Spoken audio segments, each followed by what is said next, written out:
ยเซโน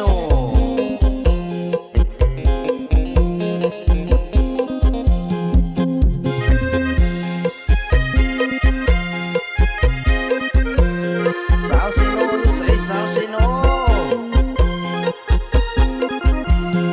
ดีใจที่อายได้มาเซโนมาเห็นสาวงามคนโกสาวเซโนวิ่งไกลใหญ่ได้ยินเสียงเพลงมันเลงเข้าห้องเอาไว้เห็นแล้วติดตาตับใจเห็นจังได้สิได้เป็นเคยเซโนอายบ่เคยลืมมือนั้นอายซื้อปีกไก่พอได้เห็นหน้าสามวัยมากหัวใจล้นที่เซโนน้องส่งยิ้มมาถามว่าเอาไก่จักโตอายยังได้ขอเบอร์โทรซื้อไก่หลายโตกับน้องกาอันดาบักหน้าหลายตาสาวแม่ค้ามีแต่คนใจดีเซโนดินแดนแห่งนี้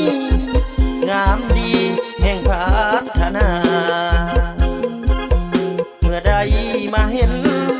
หัวใจเต้นตื่นภาวะสมคำเขาลือเขาสาให้ก่ออยากมาช่วยดำนาโนนแม่ข้าตาหวานหักไอ้นั้น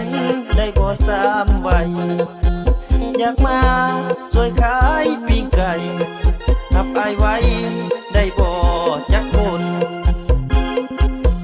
เซโนแห่งนี้คำงามดีขึ้นซื้อเรือล้นจะซื้อคำมามันหน้ามนที่หานเจนางตลาดเซโน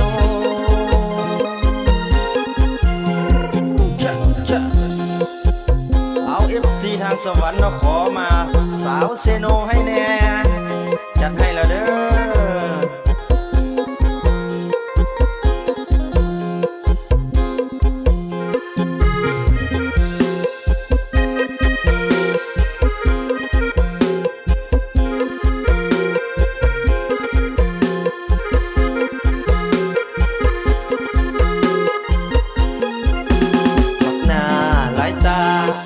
สาวแม่ค้ามีแต่คนใจดีเซโนดินแดนแห่งนี้งามดีแห่งพัฒนาเมื่อใดมาเห็นหัวใจเต้นตื่นภาวะสมคำเขาลือเขาสาให้ก่ออยากมาช่วยดำนาโนนแม่ข้าตาหวานหักไอ้นั้นได้บ่สามไว้อยากมาช่วยขายปิ้งไก่หับไอ้ไว้ได้บ่